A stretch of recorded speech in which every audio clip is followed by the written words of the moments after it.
ask you about what's happening in foreign policy right now. How would you react right away, right now? What would be what you would say as president, given specifically pertaining to the Russian airstrikes in Syria, and how that affects the relationship with Russia and the entire landscape?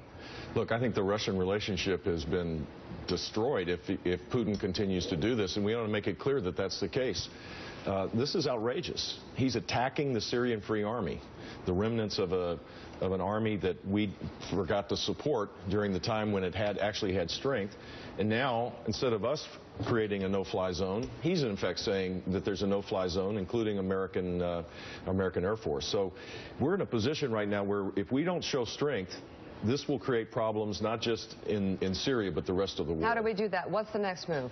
I think sanctions ought to be on the table. I think we ought to engage with our European allies. Look, UK and Germany, France and Germany both have said that they are prepared to engage militarily as it relates to ISIS, and this was an effort to try to stop all that. And I just think it's wrong. And then on our side, we have Donald Trump saying that refugees need to be sent back if he's elected president. He'll just round them all up and send them back. I mean, this is not an America that I believe is the one that will create peace and security. America values matter, and America's strength matters, and both of those things are at risk right now because of what's going on. Front page of the Washington Post shows absolute ruin in Syria. This is a scene that's been replayed day in and day out. We've had people coming on for the past 3 years asking, what do we do? What do we do? Most Americans obviously don't want, 30, 40,000 troops over in Syria, but we've never heard good answers. I know it's a vexing problem, but what would President Bush do? Well, it's been made more complicated by the Russian actions, but 45 days ago at the Reagan Library, I unveiled a strategy to deal with this, and it was to create a no-fly zone over Syria and to make it clear that no more barrel bombs, and to create a strategy. Why haven't we done that yet? This president doesn't believe that we need a strategy as it relates to ISIS or Assad. He believes that we should pull back, and the void has made it worse. This refugee crisis is related directly to Assad and to the terror of ISIS for sure, but it's because we pulled back 3 or 4 years ago that has created this problem as well.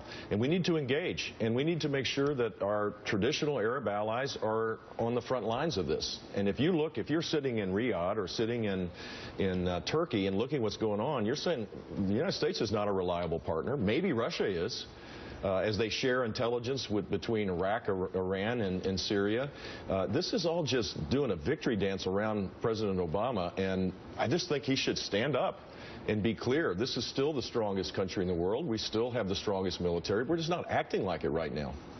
Is it worth sitting down with Vladimir Putin at this point? We saw the president had a 90-minute meeting with Putin this week. Obviously, Secretary of State John Kerry met with Lavrov yesterday.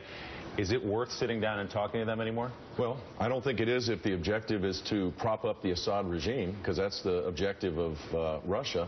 If there was some way to create an international force to take out Assad and to deal with ISIS, that would be fine. Look, I think it's okay to talk to people who are your adversaries, but you got to do it from a position of strength, not weakness. And right now, Kerry's saying, well, maybe Russia can play a constructive role in Syria.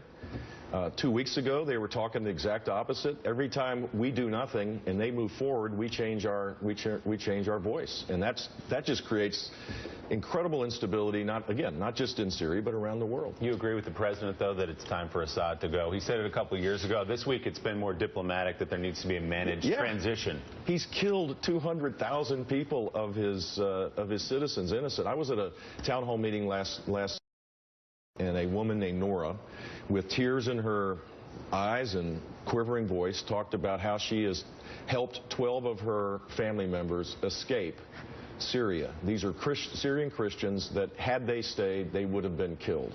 And they're now in Turkey, and they have no place to go. Should we just sit back and just accept this slaughter? Should we allow for millions of people to displace? If you're interested in fighting Islamic terrorism over the long haul, we cannot allow this to stand pat. These refugee camps will be breeding grounds for disillusioned people that are going to end up creating